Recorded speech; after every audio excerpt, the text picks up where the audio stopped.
녹정기, 김용원저, 제12권 7장.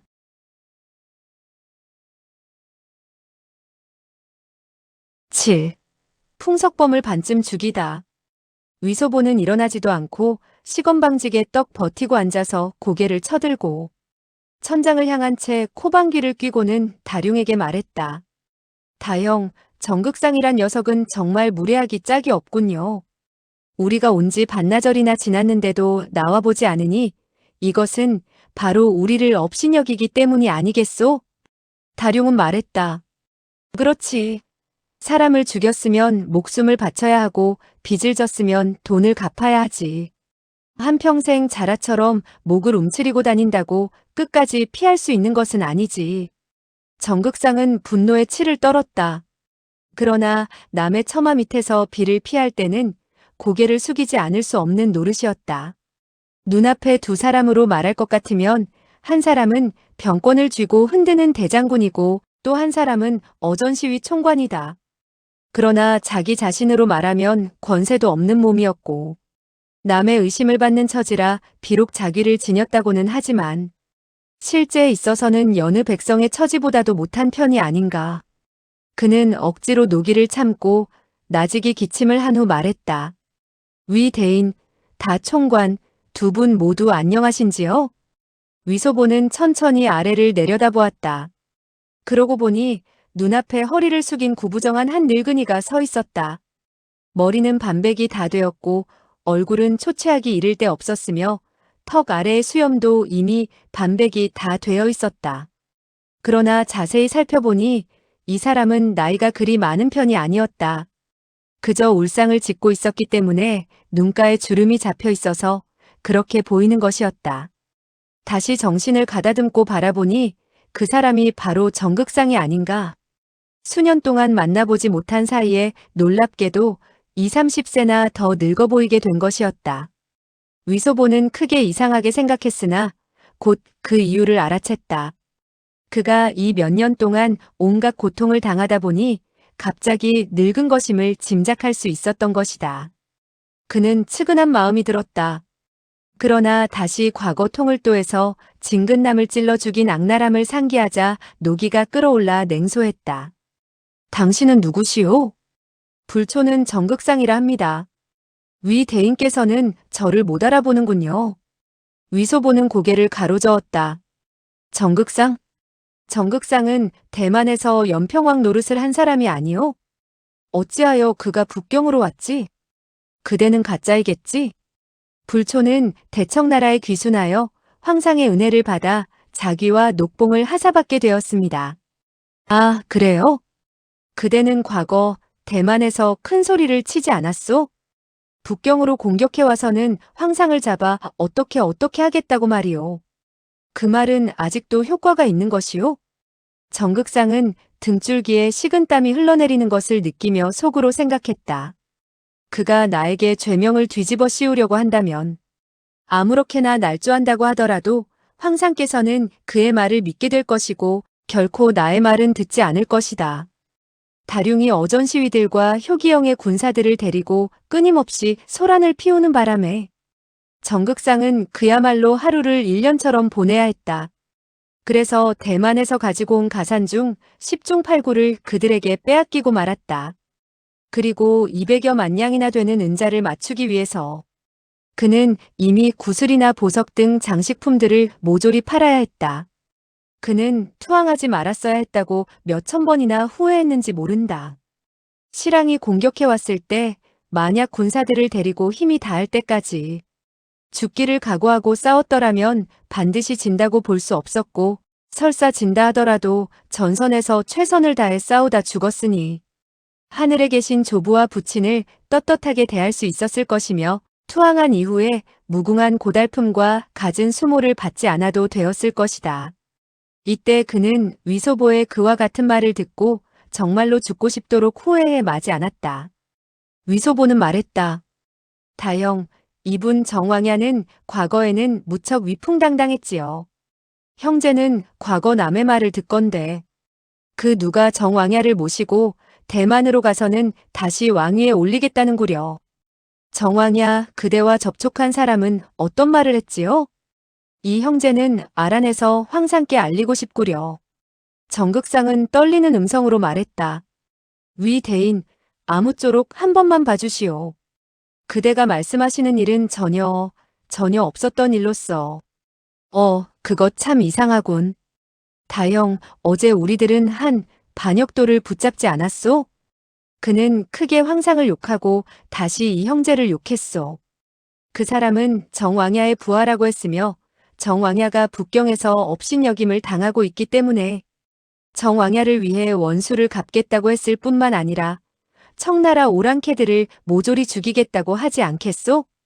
정극상은 거기까지 듣자 그만 더 견딜 수가 없어 두 무릎을 꿇고 엎드려 떨리는 음성으로 말했다. 위 대인, 목숨만 살려주시오. 소인은 과거에 10,000번 죽을 죄를 지었소이다. 그대에게 죄를 지었소이다. 그대는 대인의 아량으로서 나에게 살 길을 열어주시오. 그러면 하느님은 그대의 공후만대에 이르도록 보호하실 것이외다. 위소보는 냉소했다. 그날 그대가 나의 사부님을 죽였을 때 오늘과 같은 날이 있으리라 생각하셨소? 벼랑간 후당에서 재빠른 걸음으로 한 사람이 걸어 나왔다. 체구가 마르고 키가 큰 편이었는데 매우 다부진 얼굴 모습이었다. 바로 일검무혈 풍석범이었다. 그는 서둘러 정극상에게 다가가더니 손을 뻗쳐 그를 잡아 일으킨 후 고개를 돌리고 위소보를 향해 말했다. 과거 진근남을 죽인 것은 모두 나의 뜻이었으며 정공장 나으리와는 아무 상관이 없소이다. 그대가 그대의 사부를 위하여 원수를 갚겠다면 얼마든지 나에게 손을 쓰도록 하시오. 위소보는 언제나 풍석범을 매우 꺼리는 편이었다. 그가 기세등등하여 나서는 모양을 보고 그만 전신을 의자에 파묻히도록 움츠리며 떨리는 음성으로 말했다. 그대는 사람을 때릴 작정이요? 다룡은 벌떡 몸을 일으키더니 부르짖었다. 꽤 누구 없느냐? 그러자 10여 명의 시위들이 일제히 모여들어 그들을 겹겹이 둘러쌌다. 위소보는 자기 쪽에 사람이 더 많은 것을 보고는 그제서야 안심을 하고 큰 소리로 말했다. 이 사람이 서울에서 감히 흉악한 짓을 저지르려 하다니 체포하라. 그의 말이 떨어지자 4명의 시위가 동시에 손을 뻗쳐 풍석범의 손과 발을 잡았다. 풍석범은 항거하지 않고 낭낭히 말했다. 우리가 조정에 귀의하게 된 이후 황상께서는 공자 나으리를 해진공으로 봉하셨고 나를 충성백으로 봉하셨소. 황상의 금쪽 같은 입으로 과거의 일은 싹 지워버리고 다시는 따지지 않으시겠다고 하셨소. 그런데 위 대인 그대는 사사로운 일을 가지고 공무를 행하는 듯 좋은 사람에게 억울한 누명을 씌우니 우리들은 부득이 황상 앞으로 가서 사실을 밝혀보도록 합시다. 그대가 좋은 사람이라고? 일검무혈 풍대인께서 매우 훌륭한 사람이라는 것은 오늘 처음 듣겠소이다. 풍석범은 말했다. 우리들은 북경에 온 후부터 분수를 지키며 살아왔고 한 번도 외부 사람과 만난 적이 없소. 그러니 왕법을 감히 범할 수도 없었소. 그런데 이 시위대인들이 끊임없이 와서는 손을 벌리고 돈을 내놓으라고 했으며 우리의 가산을 모조리 탕진하면서까지 상대를 해드린 것은 괜찮다고 합시다. 그러나 위 대인, 그대가 만약 우리들에게 함부로 죄명을 덮어 씌운다고 하더라도 황상께서는 만리를 밝게 내다보시는 분이시라 그대의 뜻대로는 되지는 않을 것이외다. 이 사람은 담이 크고 또 견식이 있어 정극상과는 견줄 수 없는 인물이었다. 그와 같이 도도히 내뱉는 말에 위소보는 일시 반박할 말을 잃고 말았다. 그리고 속으로 그들 두 사람은 대만에서 항복해온 사람들이지만 이미 조정에서 자귀를 받은 몸이니 약간 업신여기고 못살게 구는 것은 상관없지만 정말 그들을 쓰러뜨리려고 한다면 황상께서 몇 마디 물어보시게 될 것이고 그 즉시 일이 탄로날 것이라고 생각했다. 그리고 황상께서는 사부님을 위해 원한을 갚으려고 한다고 짐작하고 반드시 자신을 탓할 것이 아닌가. 그는 그만 마음이 약해졌으나 입으로는 여전히 지극히 강경하게 말하는 것이었다. 우리들은 어제 한 사람의 반역도를 잡았소. 그는 친히 정왕야를 맞아서는 대만으로 돌아가겠다고 말했단 말이오. 설마 이것이 거짓말이라고는 주장하지 않겠지? 풍석범은 말했다. 그와 같은 사람이 함부로 짓거리는 말을 어찌 믿을 수 있단 말이오. 위 대인은 그 사람을 끌고 오시오. 우리 형부로 가서 대지를 합시다. 대지를 하겠다고? 그것 참 잘 되었군. 그것 참 잘 되었어. 진정 신이 나서 어깨춤을 출 지경이외다. 그는 정극상에게 말했다. 정왕야, 그대는 나에게 빚을 졌소. 도대체 언제 다 갚을 셈이오? 풍석범은 위소보가 다른 말을 끄집어내고 또 그의 안색을 살펴보건대. 위소보는 황제가 이러한 사실을 알게 되는 것을 두려워하고 있다는 것을 짐작할 수 있었다. 그리하여 풍석범은 일이 이 지경이 된 이상 대담하게 일을 벌여 황제 앞으로 나가 시비를 따질 정도로 시끄럽게 만들어야겠다고 생각했다. 황제가 아직 젊기는 하지만 매우 영명해서 반드시 시비곡직을 분간할 수 있으리라는 생각이 들었다. 만약에 이 기회에 완전히 처리해 놓지 않는다면 금후에 끊임없이 핍박을 받게 될 형편이 아니겠는가. 실로 이 위가라는 녀석에게 양보하려야 양보할 수 없을 정도로 핍박을 받게 된 지금, 개가 다급해지면 담장을 뛰어넘고 사람이 다급해지면 대들보에 목을 매단다는 말이 있듯이 내가 나를 핍박하여 목을 매달게 한다면 모두 한꺼번에 목숨을 걸고서 싸워보자는 생각을 했다. 그는 이미 결심을 굳힌 후였다. 위 대인, 다 총관, 우리 황제에게 이 일을 알려 판가름을 내도록 합시다. 위소보는 뜻밖이었다. 만약에 황제 앞으로 끌려가면 그야말로 자기가 낭패를 볼 일이 아닌가. 그렇지만 지금 결코 그들 앞에서 자기의 약점을 보이고 싶지도 않았다. 매우 좋소. 저 정가도 함께 데리고 갑시다.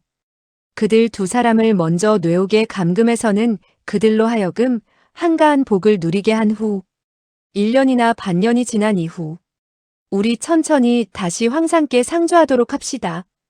다룡은 속으로 망설이지 않을 수가 없었다.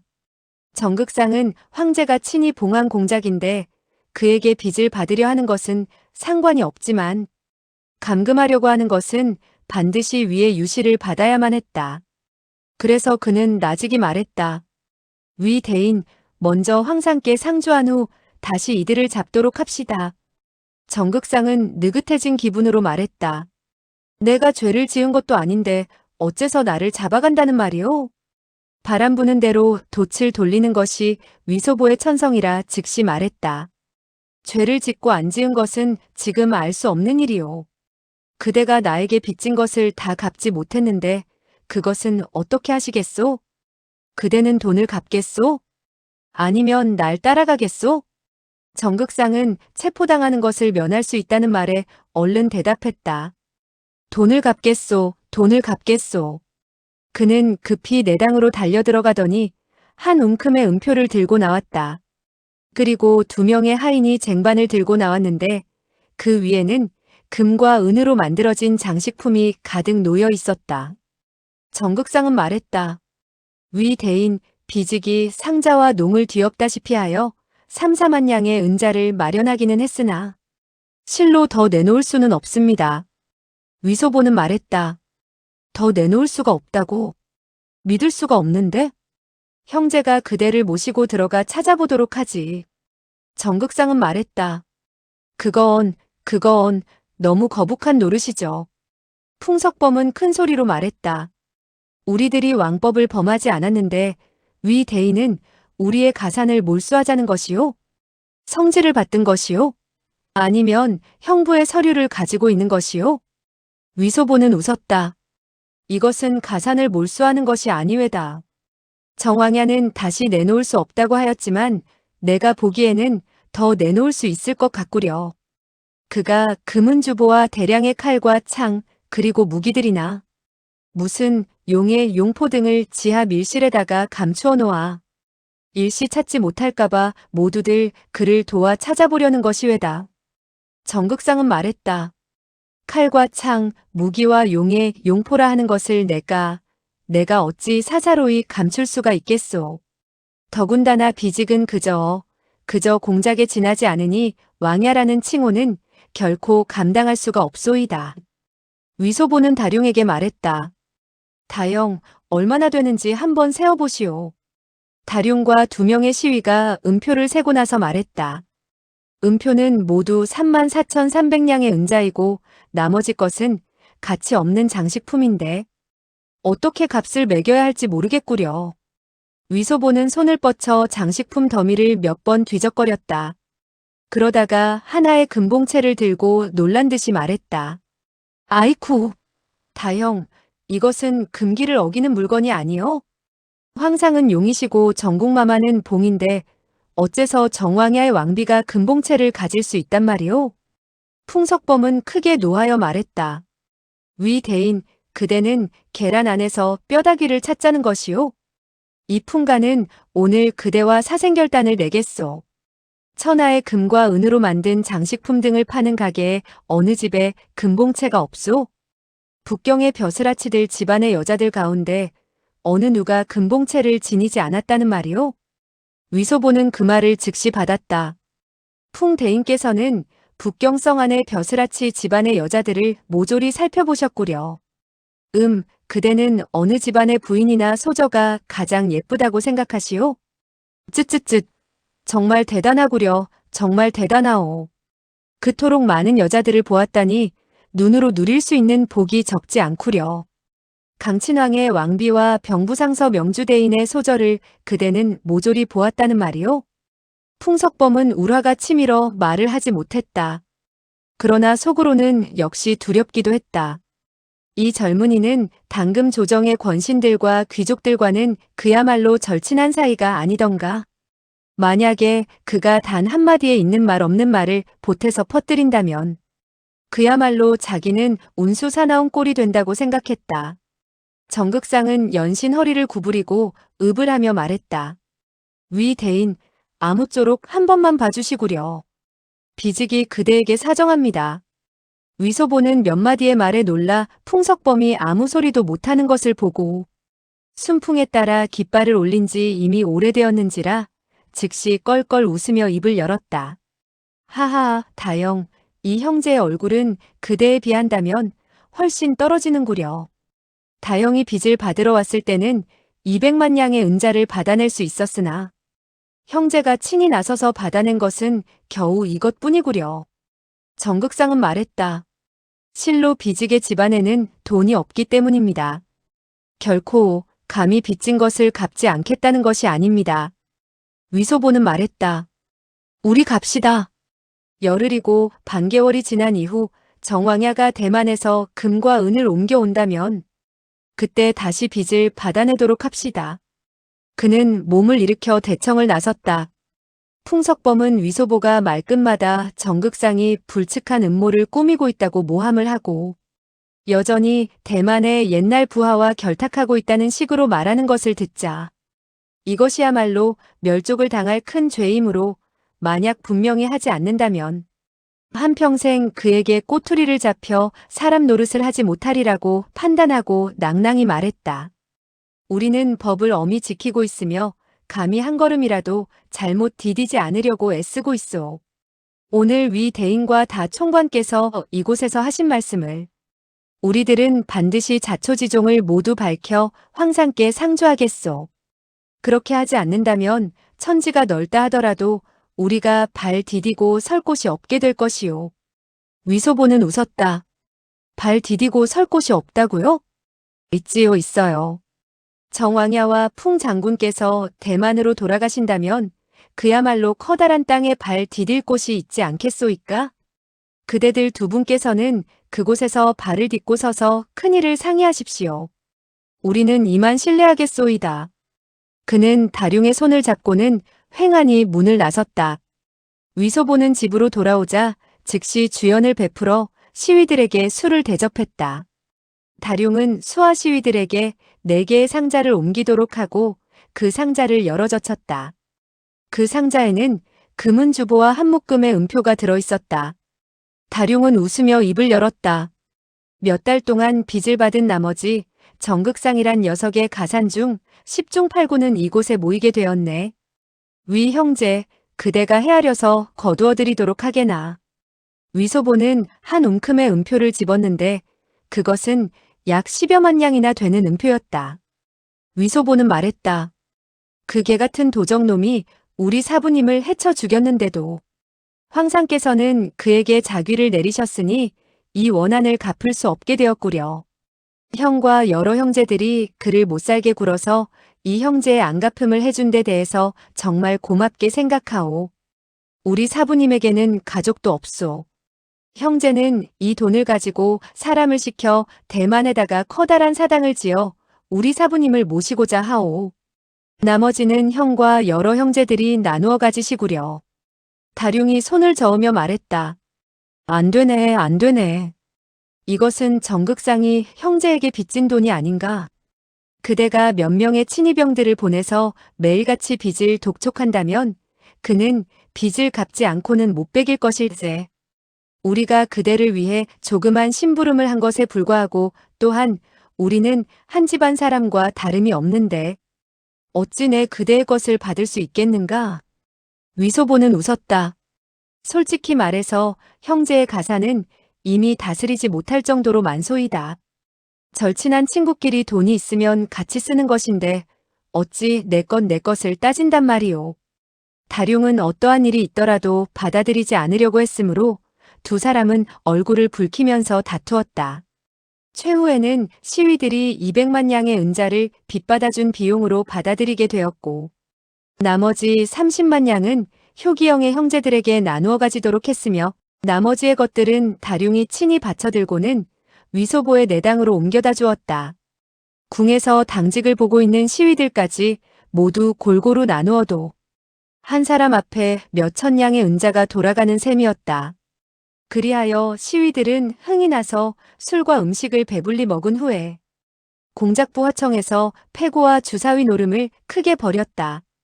절친한 친구끼리니 위소보는 주사위를 던짐에 있어서 수작을 부리지 않았다. 이경 무렵까지 도박을 하였을 때 위소보는 다룡에게 말했다. 다영, 형제는 한 가지의 수고를 형에게 끼쳐야겠소이다.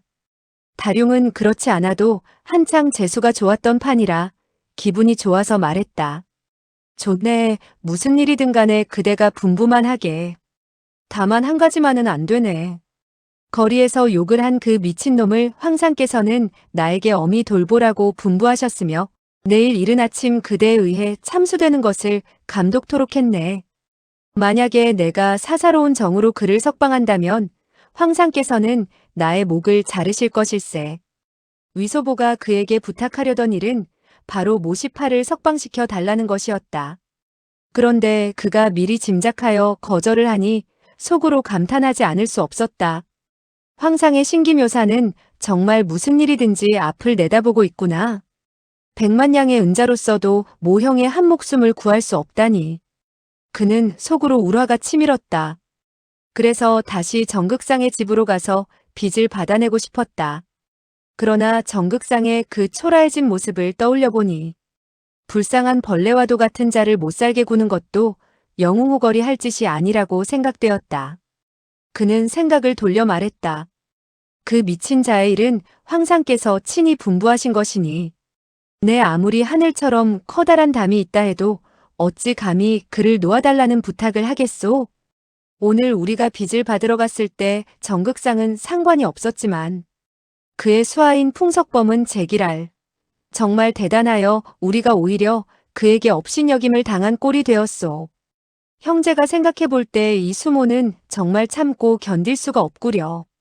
시위들은 옆에서 이 말을 듣고 모두 그렇다고 말했다. 오늘 우리들은 그와 같은 일을 보고 모두 다 화가 났지요. 위 대인께서는 화내지 마십시오. 모두들 함께 찾아갑시다. 패전을 해서 항복해온 장수가 감히 북경성에서 내로라 하고 잘난 척하고 또한 무법천지로 놀고 있으니 우리가 이래서야 제대로 벌어먹고 살 수 있겠습니까? 시위들은 말을 하면 할수록 화가 난다는 듯 즉시 달려가서 모두들 풍석범의 백작부를 마구 부수자고 말했다. 위소보는 말했다. 우리가 그 후레자식을 공공연히 건드릴 수는 없소.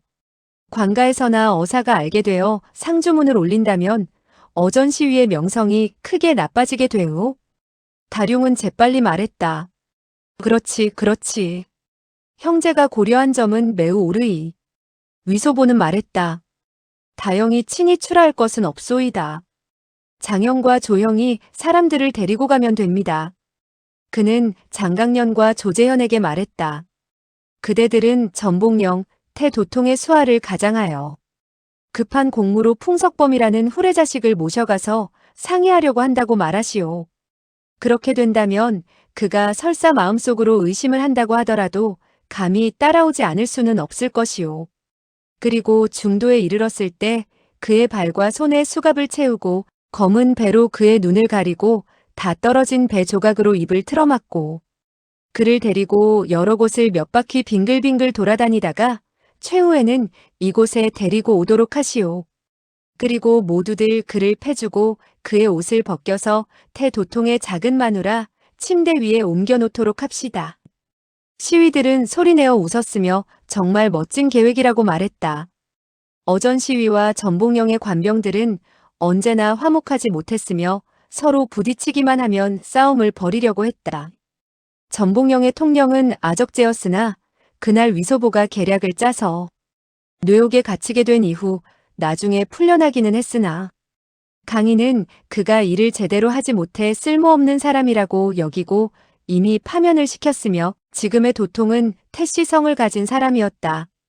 다룡과 태도통은 알게 모르게 싸우고 있었으며 이미 오래전부터 사이가 좋지 않았으나 그 누구도 어느 한쪽을 어떻게 해볼 도리가 없었다. 다룡은 기분이 좋아져서 말했다. 태가라는 녀석은 마누라를 제일 두려워하여 처첩들을 맞아들이고 나서도 감히 집으로 데려오지 못한다네. 새로이 맞아들인 8번째 첩은 바로 첨수정 골목에 살고 있는데 태가는 저녁에 그곳에 가서 머물면서도 잠은 자지 않는다고 하더군. 우리들이 풍석범을 벌거벗겨서 그의 새로 맞은 첩의 침대 위에다 눕혀놓는다면 태가는 그야말로 우라통이 터져 죽으려고 할 거야. 그는 물론 우리가 부린 수작이라고 의심하더라도 모두들 꼭 입을 다물고 있으면 그로써도 어찌할 수 없을 것이네. 시위들은 즉시 몸에 달고 있는 시위의 표기를 뜯어내고는 히히덕거리며 문을 나섰다. 위소보와 다룡은 화청에서 술을 마시며 기다렸다. 위소보의 부하인 친위병들은 끊임없이 소식을 알아내어 보고를 했다. 시위들은 이미 충성백부의 문 앞에 도달했으며 자칭 전복령의 사람들이라고 말하고 문을 열고는 풍석범을 뵙기를 청했다. 풍석범이 이에 그들을 영접하고 사람들을 안으로 모셔서 차 한 잔을 마시도록 했다. 장강년은 태도통의 명을 받고 대만의 긴급한 군정을 상의해야 하기 때문에 즉시 풍석범을 모셔오란다는 말을 했다. 풍석범은 이미 교자에 올라탔고 시위들은 그를 호위한 채 서성으로 갔다. 시위들은 이미 풍석범에게 수갑을 채웠으며 그를 따르던 시종들도 모두 잡아버렸다. 일행들이 북성으로 갔을 때 구문제독이 술라를 돌다 호통쳐 묻자 조재현은 큰 소리로 전복령의 사람들이라고 대답했으며 풍석범이 교자 안에서 반드시 그 소리를 똑똑히 들었을 것이라고 생각했다. 사람들은 다시 공작부로 향했다. 향을 한 대 피울 시간이 지나자 시위들은 풍석범을 데리고 안으로 들어왔다. 장강년은 큰 소리로 말했다. 태도통께 아뢰입니다. 죄를 지은 풍석범을 데리고 왔습니다. 위소보는 오른손으로 주먹을 쥐고 매섭게 내리치는 신용을 했다. 시위들은 외쳤다. 법을 어긴 관원인 풍석범은 반역도들과 결탁하여 불측한 일을 도모했다. 그러니 태도통께서는 무겁게 고문을 하라는 명령을 내리셨다. 그리고는 즉시 그의 몸에다 주먹과 발길질을 가했다. 풍석범은 무공이 지극히 고강했으며 위인됨이 매우 기민했다. 시위들이 전복령의 관병을 사칭하고 모셔가겠다고 했을 때 그는 뭔가 낌새가 이상하다는 것을 느꼈다. 만약 도망을 친다면 시위들의 수가 아무리 많다 하더라도 결코 그를 잡을 수 없었을 것이다. 그러나 그는 투항한 이후에 백작으로 봉해진 만큼 상대방이 설사 자기를 함정에 빠뜨려 해를 입히려 하는 뜻이 있다 하더라도 황제께서는 똑똑하시니 죄가 있고 없음을 어떻게 하든 분간할 수 있으리란 생각이 들었다. 그리고 만약에 자기가 도망을 친다면 그야말로 죄를 겁내어 도망을 쳤다는 죄명을 뒤집어 쓰게 되고 그 이후부터 존귀하고 영예로운 자귀와 녹봉은 모조리 물거품이 될 것이라고 생각했기 때문에 줄곧 항거하지 않았다. 다만 부귀공명을 탐한 나머지 당금 무공의 고수이면서도 시위들에게 맞아 초죽음을 당한 것이다. 그의 코에서 피가 절로 흘러내리고 내상이 심한 것을 보고 위소보는 매우 통쾌함을 느꼈으며 사부를 죽인 원한을 어찌되었든 간에 반은 갚았다고 생각했다. 그리고 더 때리다가는 그가 죽을지도 모른다고 생각되어 즉시 손을 들어 제지한 후 친위병들에게 그의 옷을 벗기고 담요로 그의 몸을 둘둘 감도록 했다. 이때 풍석범은 이미 한 가닥에 숨만 남아 있었을 뿐 인사불성이었다. 다룡은 웃으며 입을 열었다. 이번에는 태가의 8번째 첩에게 가도록 합시다.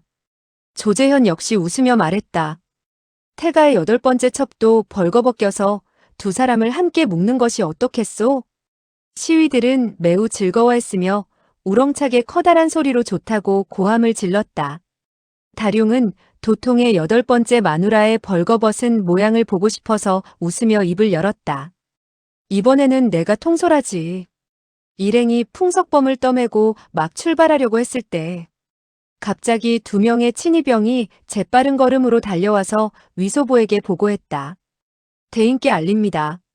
첨수정 골목 태도통의 바깥에는 지금 발칵 뒤집히다시피 했으며 한창 싸움이 벌어지고 있답니다. 여러 사람들은 이 소식을 듣고 깜짝 놀라 하나같이 생각했다. 어떻게 소식이 누설되었을까? 태도통이 방비를 하고 있다면 이거 야단났는걸? 위소보는 물었다. 어떤 사람들이 싸우고 있는가? 소인 등 모두 8명이 대인의 명을 받고 첨수정 골목 전후에서 염탐을 하고 있는데 갑자기 한때에 낭자군 30-40명이 위소보는 눈살을 찌푸렸다. 낭자군이라니? 그 친위병이 말했다. 대인에게 아뢰입니다.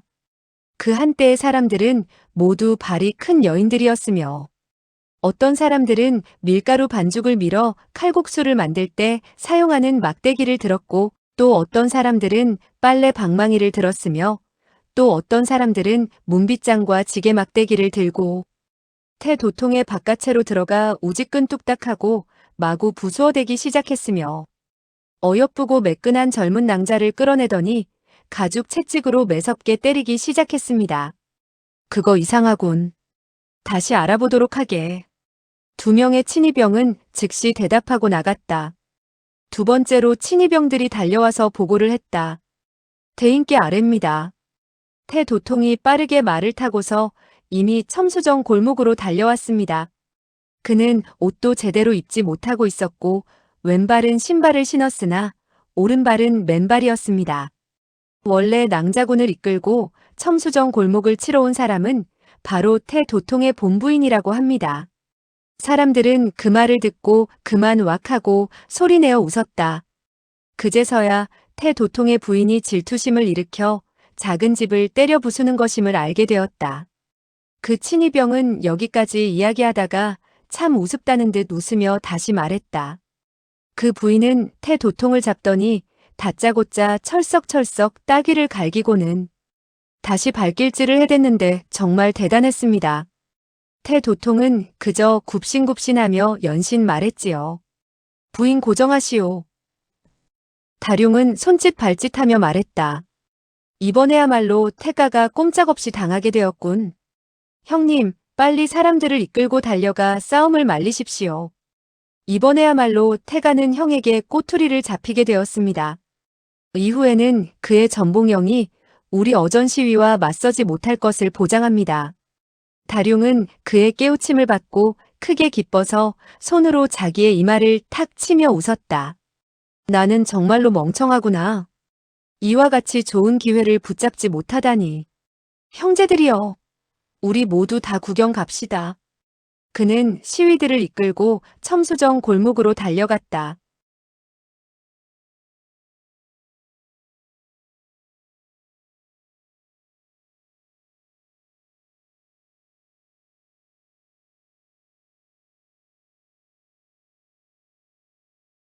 녹정기, 김용원저, 제12권 8장.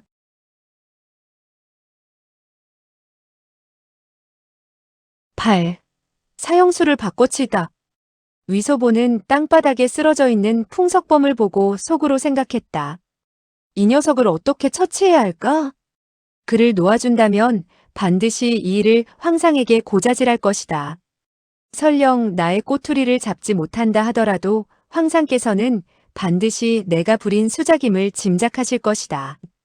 그는 두 손을 뒷짐진 채 화청에서 서성거리다가 다시 생각했다.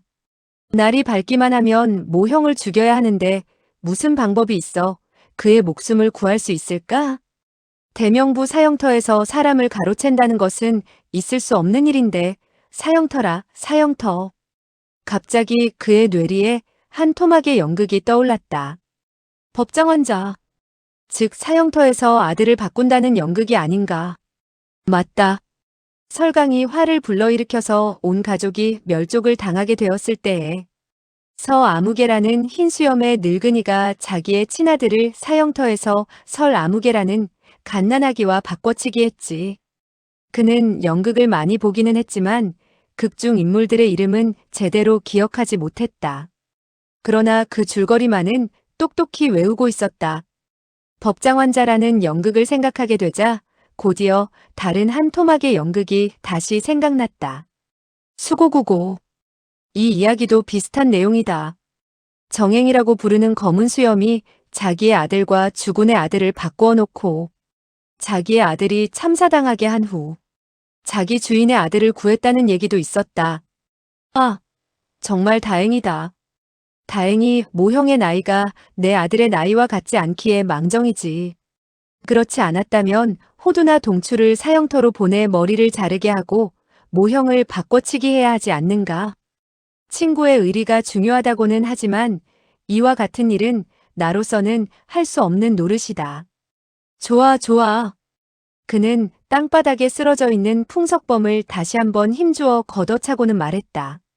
너의 운수가 나쁘지 않아 이 위 대인께서 너를 의붓아들로 거두어드리도록 하겠다. 위 대인의 친아들은 모형과 맞바꾸기에는 너무 어리니 너와 같은 의붓아들을 내세우는 것이다. 의붓아들이라면 죽어도 상관없다. 그는 친이병 대장을 불러서 은밀한 당부를 하고는 그에게 1000냥의 은자를 내렸다. 그리고 다시 1000냥의 은자를 주어서는 일을 처리하는 나머지 친이병들에게 나누어 주도록 했다. 그 대장은 허리를 굽히고 고맙다는 인사를 하며 말했다. 대인께서는 안심하십시오. 일체의 모든 것을 적절히 처리하겠으며 결코 이를 그르치는 일이 없도록 조심하겠습니다. 위소보는 안배가 끝나자 내당으로 들어갔다. 7명의 부인과 아들딸들이 모두 태후에게 불리어 황궁으로 들어가고 없는지라 집안은 썰렁했다. 그는 옷을 입은 채로 침대 위에서 한참 동안 누워있자 얼마 후 날이 밝았다. 진시쯤 되었을 때 궁에서 성지가 떨어졌다. 강양대도 모시팔은 대형 무도하게도 대신에게 욕을 했으니 즉시 참수토록 하되 무원대장군이며 1등 녹정공인 위소보가 참수형을 감독토록 하라. 위소보는 유시를 받들고 저택 밖에서 친이병들을 불렀다. 그러자 다룡이 수십 명이나 되는 어전 시위들을 데리고 모시팔을 압송해 왔다. 모시팔은 눈가가 시퍼렇고 코가 부어올라 있었으며 온 얼굴이 피투성이가 되어 있었다. 심한 고문을 받은 것이 분명하였다. 그는 위소보를 보자마자 대뜸 욕을 퍼부었다. 위소보, 이 뻔뻔스러운 작은 매국노야. 오늘 내가 나의 머리를 자르는 것을 감독한다지. 나는 조금도 억울하지 않다. 내가 그때 눈이 멀어서 양주의 갈보집에서 너라는 작은 매국노를 북경으로 데리고 온 것이 잘못이었다. 친이병들은 큰 소리로 호통을 내질렀으나 모시팔은 더욱더 거칠게 욕을 해댔다. 위소보는 그의 그런 행동을 아랑곳하지 않고 다룡에게 물었다. 태가는 어떻게 되었소? 다룡은 웃었다.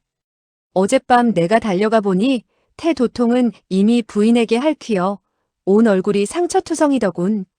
그가 나를 보자마자 그 낭패스러워하는 꼬락선이라니 정말 가관이더군. 나는 어떻게 되었든 간에 나서서 그의 부인을 말렸고 또 그 8번째 마누라를 내 집으로 모셔 나의 두 첩이 그녀를 벗하게 해주었다네. 태가는 고맙다고 하며 감격해서 어쩔 줄을 모르더구만. 위소보는 웃었다. 그 8번째 마누라의 모습은 어떻든가요? 다룡은 엄지손가락을 세우며 말했다. 허허 대단해. 위소보는 웃었다. 형님은 색을 보고 다른 뜻을 품어 불난 집에서 노략질을 하는 것 아니오? 다룡은 껄껄 소리내어 웃으며 말했다. 형제는 안심하도록 하시게. 그대의 형이 그토록 못난 줄 아는가? 태가는 비록 나의 적수이기는 하지만 그와 같은 일을 이 형은 결코 하지 않을 것이네. 즉시 두 사람은 모시파를 압송해서 채소를 팔고 있는 저작거리 입구에 있는 사형터로 갔다. 다룡은 말을 타고 위소보는 커다란 마차를 타고 갔다. 모시팔은 소가 끄는 수레 위에 앉아 있었는데 두 손은 뒤로 묶여 있었고 목에는 나무 팻말이 매달려 있었는데 거기에는 다음과 같이 쓰여 있었다. 흠범 모시팔을 즉시 참수한다. 소달구지는 노새와 말들을 팔고 사는 시장 큰 거리에서 서쪽으로 나섰고 백성들은 다투어 모여들어 구경을 했다. 모시팔은 길을 가면서 소리를 고래고래 지르고 노래를 불렀으며 큰 소리로 외쳤다. 나는 18년 후에 다시 영웅호걸로 태어나리라. 다시 모시팔의 이름을 지니고 다시 참수를 당하리라. 거리의 백성들은 큰 소리로 갈채를 보내며 그를 칭찬했다. 사내답다. 정말 굳센 사내다. 말시장이 있는 큰 거리와 선무문의 큰 거리가 교차되고 있는 십자로의 입구, 즉 채소를 팔고 사는 저작거리 어귀의 사형터에 도달하였다. 위소보는 이미 친위병들을 시켜 밤을 도와 차일을 쳐놓도록 했다. 차일의 앞뒤로는 친위병들이 지극히 엄밀하게 지키고 있었다. 다룡은 강희의 당부를 받고 혹시나 천지회에서 사형터의 죄수를 낚아챌까봐 이미 구문제독에게 알려서 2,000명의 관병들을 사형터의 사방에서 지키도록 했다. 모시팔은 늠름하게 사형터의 한복판에 버티고 서서 부르짖었다. 우리들은 모두 대한나라의 백성이다. 비록 화려한 강산을 오랑캐에게 점거당했지만 언젠가는 반드시 오랑캐들을 모조리 죽일 것이다. 위소보는 마차에서 내려 차일 안으로 들어섰고 마차 역시 차일 바로 밖에 섰다. 위소보는 자리에 앉았고 다룡을 옆자리에 앉게 했다. 다룡은 눈살을 찌푸렸다. 이 범인은 대형무도한 말만 하는군. 이곳에서 사람의 인심을 선동하니 우리들은 빨리 이자의 목을 자르도록 합시다. 위소보는 말했다. 예. 그는 호통을 내질렀다. 범인을 데리고 오너라. 4명의 친위병들은 모시팔을 차일 안으로 밀어넣고 그를 내리눌러서는 무릎을 꿇도록 했으나 모시팔은 무릎을 꿇으려 하지 않았다. 위소보는 말했다. 무릎을 꿇게 할 필요는 없다. 그리고 고개를 돌려 다룡에게 말했다. 형님, 저 사람이 확실한지 한번 알아보십시오. 틀리지 않네. 이제 틀림없는 사람이란 것을 확인했으니 즉시 국사범 모시팔을 참수하도록 하라. 그는 먹을 듬뿍 먹인 붓을 들어 나무 팻말 위에다가 커다란 원을 그리고는 그 나무 조각을 던졌다. 친위병 한 명이 그 나무 조각을 손에 들고서는 모시팔을 끌어내갔다. 다 형, 제가 형님에게 좋은 물건을 한 가지 보여드리죠. 위소보는 소매자락 안에서 한 묶음의 손수건을 꺼내서 다룡에게 내밀었다. 손수건에 수놓아져 있는 것은 한 폭의 충공도였는데 그 그림 속의 남녀는 얼굴이 준수하고 아름다웠으며 그 자태에는 생동감이 넘쳐 흐르고 있었다. 다룡은 이를 보자 그만 대뜸 그 충공도에 시선이 못 박히고 말았다. 한 장의 손수건을 넘기자 그 손수건에는 또 다른 한 폭의 충공도가 그려져 있었는데 그 체위가 매우 특이했다. 다룡은 웃으며 말했다. 이 모양은 정말 이상야릇하기 짝이 없군. 그는 계속해서 들추어 보았는데 손수건마다 수놓아진 인물의 체위는 가면 갈수록 이상야릇했으며 어떤 것은 한 남자가 두 여자를 희롱하고 있었고 또 어떤 것은 두 남자가 세 여자와 즐기고 있었다. 다룡은 그와 같은 그림을 대하자 하체가 뿌듯해지는 것을 느꼈다. 형제, 이 보물은 어디서 난 것인가? 이 형에게 한 벌 팔게나. 위소보는 웃었다. 이것은 모두 형님에게 선물하는 것입니다. 다룡은 마치 엄청난 보물이나 얻은 것처럼 싱글벙글하며 고맙다는 말을 반복했다. 그리고는 한 묶음의 손수건을 매우 정중히 품속에 갈무리했다.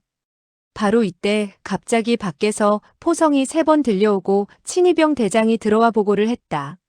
시간이 되었으니 대인께서 참수를 감독하십시오. 위소보는 말했다. 좋아. 그는 몸을 일으켜 다룡의 손을 잡고 밖으로 나갔다. 나가서 보니 모시팔이 고개를 푹 떨군 채 맥이 빠진 사람처럼 사형터의 한복판에 꿇어앉아 있었는데 마치 정신을 잃은 것 같았다. 곧이어 고수들이 북을 치기 시작했고 북소리가 멈추어지자 붉은 옷을 걸친 희자수가 손을 번쩍 쳐들었다가 귀두돌을 내리치자 범인의 머리가 싹둑 잘려나가며 앞으로 푹 꼬꾸라지면서 모가지에서 더운 피가 쿨쿨 쏟아져 나왔다. 다룡은 말했다. 일은 다 끝냈군. 우리는 헤어지세. 나는 가서 황상께 아뢰야 되겠네. 위소보는 목매인 소리로 말했다. 다 형, 이 사람은 나와 교분이 두터운 사이였지만 황상이 엄밀한 성질을 내렸기 때문에 그를 구하지 못했습니다. 아! 그는 소매자락으로 눈물을 닦으며 흐느껴 울었다. 다룡은 한숨을 내쉬었다. 형제는 정말로 의리가 있군. 그대는 그의 시신을 잘 수렴해서 안장시켜주게. 그러면 저승에 가서라도 마주대할 수 있을 것이네. 위소보는 대답하고 흐느껴 우는 것을 멈추지 않았다. 위소보는 소매자락으로 눈물을 훔쳤으나 기실은 소매자락 안에 숨기고 있던 생강으로 두 눈을 비벼서 두 눈이 빨개지도록 만들었고 눈물이 흘러나오도록 했던 것이다. 그는 속으로 웃으면서 사람을 바꿔치기 하는 것에 성공한 것을 기뻐해 마지 않았다. 다룡은 그에게 몇 마디 위로의 말을 하고 그를 마차 위로 부축해 올렸다. 그제서야 그는 마차를 타고 떠나갔다. 시위병들은 마차를 호위하며 곧장 공작부로 돌아갔다.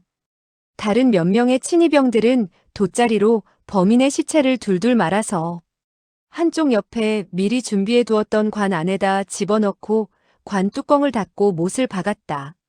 참수형을 구경한 백성들은 다투어 이야기했는데 모두들 모시팔이 죽기 전에 크게 욕지거리를 하는 것을 보니 정말 영웅호거리라고 했다. 그러나 두려워하는 사람들은 그들을 꾸짖으며 국사범이 대형무도한 말을 했으니 화를 당하지 않으려면 결코 그를 칭찬하는 말을 하지 말아야 한다고 했다. 위소보는 공작부 앞에 이르자 마차에서 내렸고 그 마차는 곧장 남쪽으로 나아가 북경성을 벗어난 이후 곧장 남쪽 양주를 향해 갔다. 이윽고 위소보는 궁 안으로 들어가 복명하게 되었다. 그러자 강인은 즉시 그를 불러 만났다. 그는 이미 다룡의 보고를 통해 위소보가 모시팔의 목을 자르는 참수형을 감독하면서 눈물을 많이 흘렸다는 사실을 알고 있었다. 이때 그의 두 눈이 붉게 부어있는 것을 보고 속으로 약간 미안한 생각이 들었다. 그리고 그가 충심으로 군주를 위해 일한다는 것이 매우 갸륵하다는 생각이 들어 부드러운 어조로 위로의 말을 했다. 소계자, 그대가 잡아온 그 나찰병들의 대다수는 석방되어 제 나라로 돌아가기를 원하기 때문에 석방했네. 그러나 200여 명은 중국에 남기를 원하더군. 북경은 모스크바보다 훨씬 날씨가 좋을 뿐만 아니라 먹고 입는 것 또한 나은 편이지요. 그야말로 모스크바에서 사왕이 되는 것보다 신나는 일이 될 것입니다. 강인은 미소 지었다. 나는 이 나찰병들로 아라사 좌령을 만들기로 했는데 이 나찰병들은 그대가 통솔하도록 해주게. 그러나 그대는 그들이 북경에서 일을 일으키지 않도록 잘 다루어야 할 것이네. 위소보는 크게 기뻐하며 무릎을 꿇고 고맙다는 인사말을 했다. 궁에서 나오자 귀순하는 나찰병들은 이미 태화문 밖의 금수교 옆에서 기다리고 있었다. 나찰병들은 하나같이 새로 만든 청나라 병졸의 복장을 하고 있었는데 매끈하게 몸에 맞는 것이 퍽이나 힘차 보였다.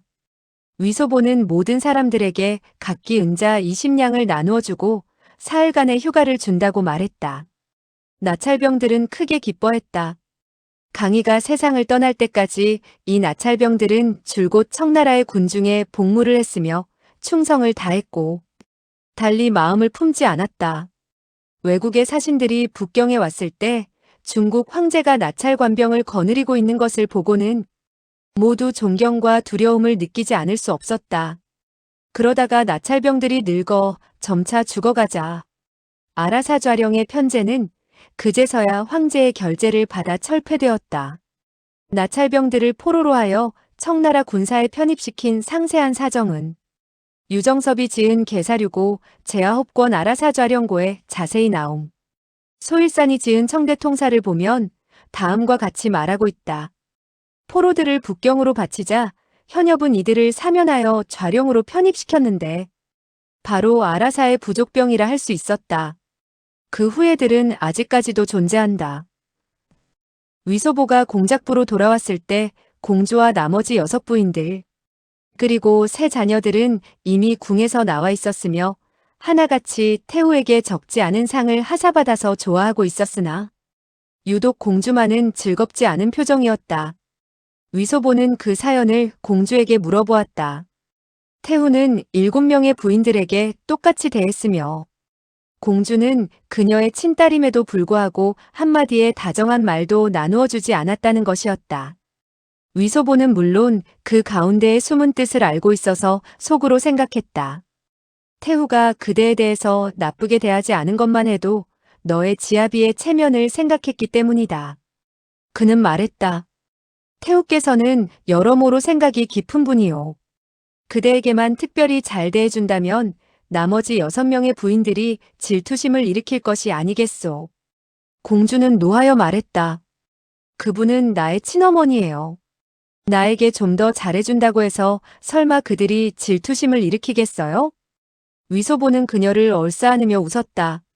내가 그대에 대해서 특별히 잘 대해준다면 그녀들이 질투심을 일으키지 않을 것 같소?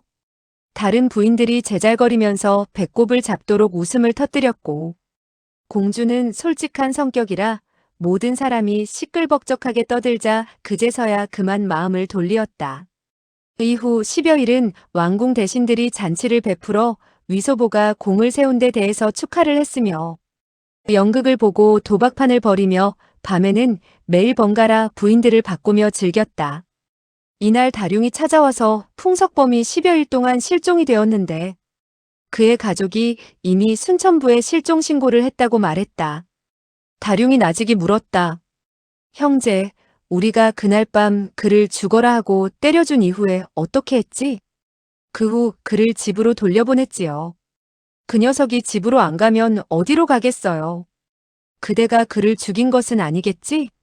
만약에 내가 사람을 시켜서 그를 죽였다면 형은 옆에서 반드시 구경하셨을 것입니다. 다 형, 그대는 보았나요? 다룡은 재빨리 말했다. 아니. 우리들은 그저 그를 실컷 패주기만 했지 언제 죽였단 말인가? 그렇지요. 형제는 성지를 받들어 군사를 이끌게 된 이후 비록 부총관의 일은 그만두었지만 어전 시위들이 한 짓이라면 어떠한 일이든 여전히 형과 더불어 함께 책임을 지겠소이다. 뭐 별다른 사고는 일어나지 않을 걸세. 풍씨 집안에서는 그날 전봉영 태가가 사람을 보내 그를 데려갔고 그 후에 풍씨는 돌아오지 않았다는 것일세. 순천부에서는 친히 태가를 방문하고 그날의 일을 물었네. 태가는 매우 겸연쩍어하며 얼렁뚱땅 얼버무리면서 더 말하려고 하지 않았다더군. 그러나 계속해서 묻자 수치가 분노로 변해서는 태가가 크게 신경질을 부리는 바람에 순천부에서도 더 조사하지 못했다고 하더군. 그는 몸을 일으켜 위소보의 어깨 쪽지를 두드리며 말했다. 형제, 그대는 복을 타고난 장수일세. 그 어찌 이토록 일이 공교롭게 되리란 것을 짐작이나 했겠나. 태가의 부인이 하필이면 빠르지도 늦지도 않게 그날 밤 공교롭게 낭자군을 데리고 첨수정 골목으로 쳐들어올지 그 누가 알았겠느냔 말일세. 이렇게 되면 모든 일에 대해서 태가가 책임을 지게 되겠지. 그는 속으로 풍석범은 반드시 위소보에게 살해당한 것임을 짐작하고 있었다. 이 일에 대해서는 자기도 약간 책임을 져야 할 판이었지만 전복령의 태 도통에게 화를 전가시킨 데 대해서는 크게 흡족하게 생각했다. 그는 태 도통의 본부인이 그때 나섰던 것이 공교로운 일이 아니라 위소보가 시간을 맞추어서 사람을 보내 그녀에게 밀고 했다는 사실까지는 모르고 있었다. 더군다나 그는 위소보가 친위병을 파견하여 모시파를 참수하는 것을 감독하였을 때 차일 안에다가 밀실을 만들어 풍석범을 그 안에 숨겨두고 있었다는 사실은 더욱더 짐작할 수 없었다. 그리하여 모시팔이란 것을 확인하고 차일에서 끌어낼 때 위소보가 충공도가 수놓아진 손수건을 꺼내서 다룡의 시선을 충공도로 모아지게 했고 그 순간 수하인 친위병들이 재빨리 모시팔과 풍석범을 바꿔치기 했던 것이다. 이때 풍석범은 이미 인사불성이 되었고 온 얼굴에 피칠을 하고 있었을 뿐만 아니라 옷차림도 모시팔과 같았다. 그리하여 그는 사형터에서 고개를 푹 숙이고 두 무릎을 꿇고 앉아 그만 참수형을 당하고 말았다. 풍가와 모가 두 사람의 얼굴 모습이나 몸매에는 차이가 있었으나 그 누구도 이를 알아보지 못했던 것이다. 친위병들은 모시팔을 안아서 차일 옆에 바짝 떼놓은 위 대인의 마차에 올려 태우고는 그의 입을 틀어막았다. 그리고는 말을 쉬지 않고 양주로 내려보내었는데 황하를 지나게 되었을 때야 모시팔에게 모든 진상을 설명하고 다시 그에게 3,000냥의 은자를 건네주었던 것이다. 모시팔은 목숨을 건지게 되자 마음이 크게 변했으며 위소보가 목숨을 돌보지 않고 자기를 구출해 준 것을 보면 결코 의리를 저버릴 사람이 아니라는 생각이 들어 자연 나중에는 다시 쓸데없는 소리를 하지 않게 되었다. 위소보는 연일 손님 대접을 받는데도 그만 실증이 났고 천지회의 형제들이 걱정되었다. 황제의 수단이 가면 갈수록 더욱 무서워지고 있는 데다가 자기가 공작부에서 복을 누리고 있는 이때에 청목당의 형제들은 황제에게 일망타진당하는 것이 아닌가 하는 생각이 들어 어찌되었든 간에 좋은 방책을 강구할 수 있도록 상의를 해봐야겠다는 생각이 들었다. 그리하여 그는 부잣집 공자의 차림을 하고 쌍아로 하여금 시종으로 분장을 하도록 하여 두 사람은 청교에 이르렀다. 그리고 사람들 가운데에서 반시진 동안 시간을 보낸 끝에 서천천이 등 뒤에 약상자를 메고 찻집에서 차를 마시고 있는 것을 발견하였다. 위소보는 즉시 찻집 안으로 들어가 서천천의 옆자리에 앉아서 나직이 말했다. 서형. 서천천은 몸을 벌떡 일으키더니 얼굴 가득히 노기를 띠고 성큼성큼 걸어나갔다. 위소보는 어리둥절해졌으나 곧 그의 뒤를 따라 나갔으며 서천천이 줄곧 으슥한 곳으로만 가는 것을 보고 즉시 쌍아와 함께 멀리서 뒤를 쫓았다. 서천천은 세 곳의 골목길을 지나고 두 곳의 조그만 거리를 지나서 어느 조그만 골목길 앞에 이르렀다. 그 골목길의 입구에는 커다란 두 그루의 은행나무가 서 있었다. 그는 그 골목 안으로 들어가더니 5번째 집 대문의 고리를 잡고 몇 번 두드렸다. 문이 열리면서 안에서 번강이 나왔다. 그는 위소보를 보더니 잠시 어리둥절해했으나 역시 얼굴 가득 노기를 띠는 것이 아닌가. 위소보는 앞으로 다가가서 웃으며 입을 열었다. 번 형, 그동안 안녕하셨소? 번강은 싸늘히 코웃음 치며 대답하지 않았다. 서천천은 얼굴 표정을 굳히며 물었다.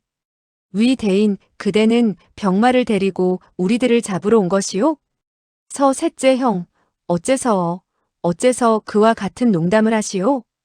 번강은 재빠른 걸음으로 골목 밖으로 나가 살펴보더니 재빨리 집 안으로 들어와 문을 닫았다. 위소보와 쌍아는 두 사람을 따라 마당을 가로질러서 대청에 이르렀다. 그러고 보니 이력세, 기청표 현정도인 마언초, 전노본 등 몇몇이 모두 대청에 모여 있었다.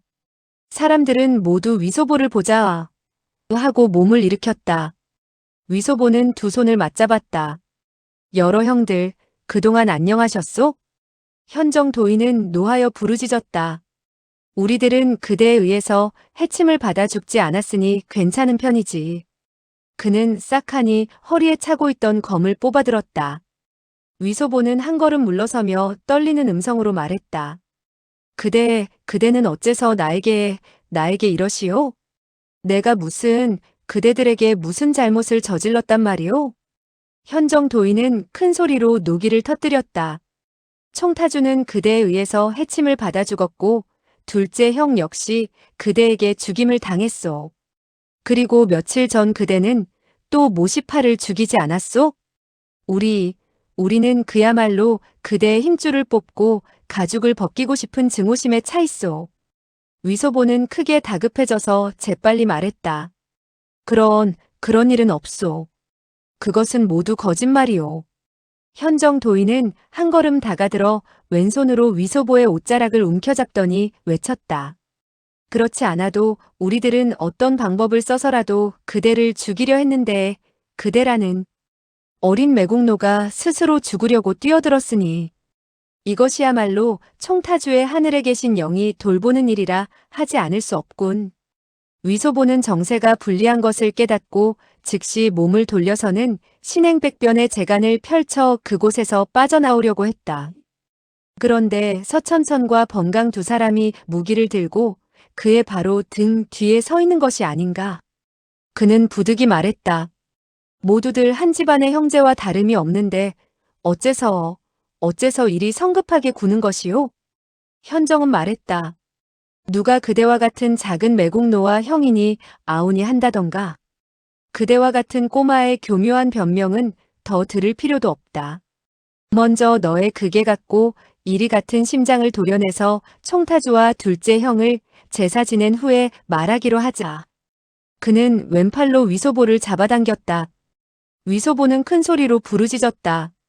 억울하오. 쌍아는 그가 위급하게 된 것을 보고 품속에서 나찰의 단총을 뽑아 꽝 하니 공포 한 방을 쏘았다. 그대뜸 집안은 연기로 가득 찼고 그 즉시 쌍아는 손을 뻗어 위소보의 등을 힘주어 잡아당겼다. 현정은 과거 서양 화기에 고통을 당한 적이 있었고 부친과 형들이 모두 그 화기에 맞아 죽었는지라. 총소리를 듣자마자 크게 충격을 받아 위소보를 쌍아에게 빼앗기고 말았다. 쌍아는 위소보를 잡은 채 대청 모퉁이로 몸을 날린 후 위소보의 앞을 가로막고는 단총으로 사람들을 겨눈 채 호통을 쳤다. 그대들은 도리를 따지자는 거예요? 도리를 저버리자는 거예요? 현정은 두 눈이 붉어지며 부르짖었다. 모두들 달려들어 그들과 사생결단을 내도록 합시다. 그는 검을 쳐들고 먼저 서둘러 달려들려고 했다. 그때 전노본이 손을 뻗쳐서 그를 잡고 말했다. 도장 잠깐만. 그는 쌍아에게 말했다. 그대에게 어떤 도리가 있는지 어디 말씀해 보시지. 쌍아는 말했다. 좋아요. 그녀는 위소보가 어떻게 하여 진근남과 여러 영웅호걸들을 구해서는 도망을 치게 하였고 또 어떻게 신룡교에 잡혀 통을도로 가게 되었으며 진근남이 어떻게 정극상과 풍석범 두 사람에게 살해를 당했으며 풍재중은 어떻게 음모가 탈로 되어 자기의 총에 맞아 죽었고 강희가 두 번, 세 번 위소보에게 천지회를 없애라고 명령을 내렸으나 위소보는 그 명령을 받들지 않았으며 최근에는 또 어떻게 하여 사형터에서 사람을 바꿔치게 하여 모시파를 구해냈는가 하는 사실들을 일일이 이야기했다. 그녀는 결코 언변이 뛰어난 사람이 아니어서 이야기하는 것이 그렇게 재미있지도 못했다. 그러나 군호들과 그녀는 오랫동안 함께 살아온 터이라. 평소 그녀가 거짓말을 조금도 할 줄 모른다는 사실을 알고 있었다. 거기다가 그녀가 그 즉시 말을 해댔으며 추호도 망설이거나 하지 않는 것을 보고 여러 가지 사정이 있는 이야기를 갑자기 삽시간에 날조할 수는 없다고 생각했다. 더군다나 위소보가 사람들을 구하기 위하여 벼슬을 버렸으며 백작부가 대포에 맞아 날아가게 된 사실을 무사람들은 친히 목격하지 않았던가. 거기다가 풍재중의 행동들을 곰곰이 돌이켜보니 모든 것이 맞아떨어져 믿지 않으려야 믿지 않을 수 없었다. 현정은 말했다. 그렇다면 오랑캐 황제의 서엉, 제기랄, 성지 가운데는 어째서 위향주가 총타주를 죽였다는 말이 있지? 그가 위향주라고 이름을 고쳐 부른 것을 보면 그는 마음속으로 이미 어느 정도는 믿게 되었다는 사실을 알 수 있었다. 쌍하는 고개를 가로저었다. 그것은 저도 잘 모르겠어요. 기청표가 말했다. 그것은 오랑캐 황제의 음모이외다. 위향주로 하여금 본회와의 관계를 딱 끊고 차후로는 죽으라 하면 죽는 신용까지 하는 오랑캐의 벼슬아치 노릇을 하도록 만들기 위한 것이외다. 서천천은 말했다. 기 형제의 말이 맞는 듯하오. 그는 검을 검집에 넣고 두 무릎을 꿇더니 위소보에게 엎드리며 말했다. 우리 한때의 멍청이들은 너무나 경솔하여 그만이 형제에게 죄를 지을 뻔하였구려. 만번 죽을 죄를 지었으니 기꺼이 벌을 받겠소. 그러자 나머지 군도들 역시 덩달아 무릎을 꿇었다. 현정은 자신의 뺨을 때리며 욕을 했다. 죽어 마땅해, 죽어 마땅해. 위소보와 쌍하는 재빨리 무릎을 꿇고 답례했다. 위소보는 가까스로 놀란 가슴을 진정시키고 말했다. 여러 형들은 일어나시오. 모르고 한 죄는 죄가 아니오. 일시 오해가 있었다고 해서 무슨 상관이 있겠소? 군호들은 몸을 일으키며 다시 사과를 했다. 위소보는 다시 의기양양해졌고 손과 발을 움직여가며 신나게 옛 이야기들을 했다. 그가 이야기한 것은 물론 재미있고 박진감이 넘쳤으며 벌어지는 일마다 아슬아슬하기 이를 데 없었다. 그러나 군호들이 들을 때는 쌍하가 이야기하는 것만큼 믿음이 가지 않는 이야기였다. 군호들은 서로 귓속말을 주고받더니 이력새가 입을 열었다. 위향주, 진총타주는 불행히도 간악한 자의 해침을 받아 천지회에는 우두머리가 없어진 격이 되었소. 열당의 형제들은 줄곧 총타주를 추대하는 일에 대하여 의논하고 있었소. 우리 청목당의 형제들은 그대를 총타주로 추대하고 싶소이다. 다만 나머지 9당의 형제들이 이에 승복하지 않거나 또는 마음에 의심을 품고 있을지도 모르는 일인지라 모두들 그대가 한 가지 큰 공을 세웠으면 하고 생각하오. 위소보는 연신 손을 내저으며 말했다. 나는 총타주 노릇을 할 수 없소. 그러나 그는 호기심이 일어서 물었다. 그런데 무슨 큰 공을 세우라는 것이오? 이력새는 말했다. 세번항의 나는 이미 평정되었고 대만도 오랑캐에게 정복당했으며 북방의 나찰인 역시 위향주에 의해 대패했으니 우리의 반청복명의 위협은 점점 갈수록 어렵게 되었소. 위소보는 한숨을 내쉬었다. 그렇소.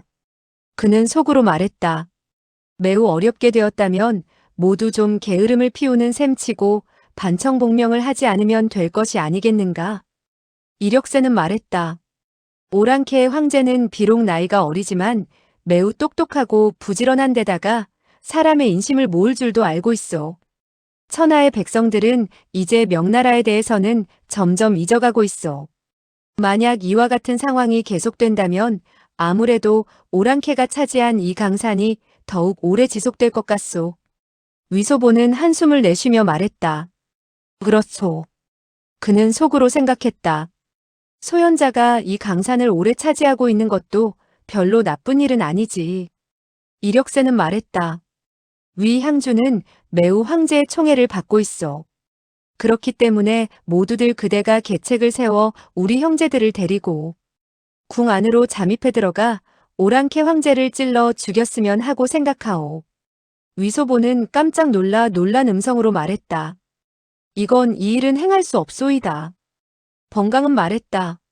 실례지만 위향주에게 묻겠는데 이 가운데 무슨 어려운 일이라도 있소이까? 황궁은 시위들이 너무나 많고 거기에다가 효기영, 전봉영, 호군영, 화기영, 건예영, 호창영 등등이 어가를 보호하고 있어. 단지 시위만 하더라도 어전 시위가 있고 건청문 시위, 삼기 시위 등이 있어. 그날 신검무적 귀신수 나으리도 그토록 영웅다웠는데도 실패하여 목숨을 잃었는데 나야 더 말해 무엇하겠소? 황상을 찔러 죽인다는 것은 그야말로 어려운 일 중에서도 가장 어려운 일이외다. 군호들은 그가 거절하는 말을 듣고 불쾌하게 생각했는데 그가 다시 황상이라 칭하는 말에 더욱더 노기가 끌어올라 모든 사람들이 하나같이 얼굴에 노기를 띄었다. 번강은 형제들을 한번 바라보더니 위소보에게 말했다. 위향주, 오랑캐의 황제를 찔러 죽인다는 것은 물론 지극히 어려운 일이나 그대가 대국을 이끌어 나간다면 성공하지 못한다는 법도 없을 것 같구려.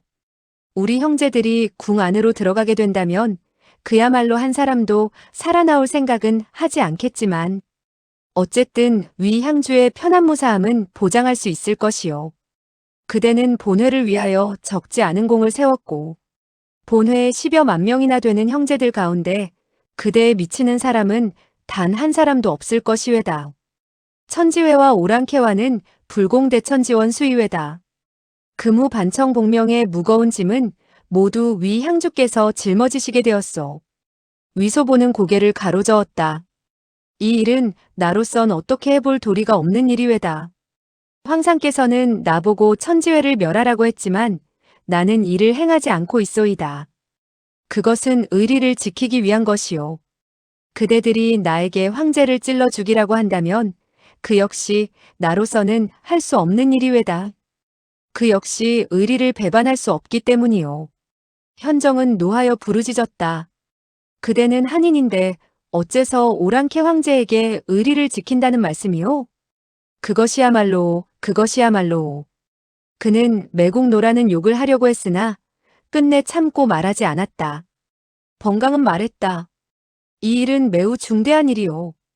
위향주가 즉시 대답하기가 어렵다는 것은 있을 수 있는 일이외다. 그러나 그대가 자세히 생각해보고 다시 여러 사람들에게 분부를 내리도록 하시오. 위소보는 재빨리 말했다. 좋소. 내 자세히 생각해보기로 하겠소이다. 서천천은 그가 조금도 성의 없이 대답하는 것을 보고 말했다. 아무쪼록 위향주께서는 곧 총타주의 뜻을 잊어버리지 말고 또 나라를 잃게 된 참화를 잊지 않도록 바라오. 무릇 우리 한인들은 결코 오랑캐의 노예가 될 수 없소. 위소보는 말했다. 맞았소. 그것은 정말 잊을 수 없는 것이오. 그러나 군호들은 그의 말이 솔직하지 못한 것을 보고 모두 다 잠자코 있었다. 위소보는 이 사람을 쳐다보았다, 저 사람을 쳐다보았다 하며 웃으면서 입을 열었다. 여러 형들은 어째서 말씀을 하지 않으시오? 군호들은 여전히 아무 소리도 하지 않았다. 위소보는 흥미가 없다는 생각이 들었고 바늘방석 위에 앉아있는 듯한 기분이 들어 말했다. 그렇다면 오늘 우리들은 잠시 헤어지도록 합시다.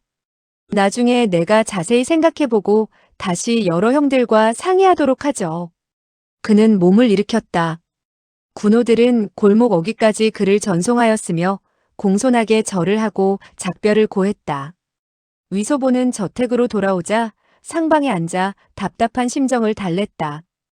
이튿날 오후가 되자 궁에서 다시 성지가 내렸는데 황상께서 그를 부른다는 것이었다. 위소보는 즉시 서재로 가서 배아를 했다. 강인은 물었다. 풍석범이 갑자기 실종되었는데 도대체 어떻게 된 일인가? 위소보는 깜짝 놀라 속으로 생각했다. 어째서 그 일을 나에게 묻지? 그는 말했다. 황상께 아뢰입니다. 풍석범이 실종된 그날 밤에 소신은 줄곧 다 총관과 어전 시위들과 함께 놀았습니다. 그 이후 들어보니 전봉영태 도통이 풍석범을 데려갔는데 어찌 된 노릇인지 그 후 풍석범이 실종되었다고 하더군요. 이들 대만에서 항복해온 사람들은 남의 눈치를 보고 일을 처리하는 것이 이상야릇하기 그지없습니다. 몰래 불측한 도모를 꾀하지 않았으면 하는데 소신이 자세히 조사해 보도록 하겠습니다. 강인은 빙그레 웃으며 말했다. 좋아. 풍석범의 행방을 분명히 알아보도록 한 이후 즉시 보고를 하도록 하게. 나는 대만에서 항복해온 사람들에게 그들의 안전을 지켜주겠다고 응낙했네. 그런데 그 사람이 갑자기 실종이 되었으니 내가 책임을 지지 않는다면 그야말로 나는 천하 사람들에게 신의를 잃는 것이 아니겠는가? 위소보는 이마에서 구슬 같은 땀방울이 흘러내리는 것을 느끼며 속으로 생각했다. 황상의 이 한마디는 정말 무거운 것이다. 설마 하니 그는 내가 풍석범을 죽인 사실을 알고 있는 것이 아닌지. 그는 대답하지 않을 수 없었다. 예,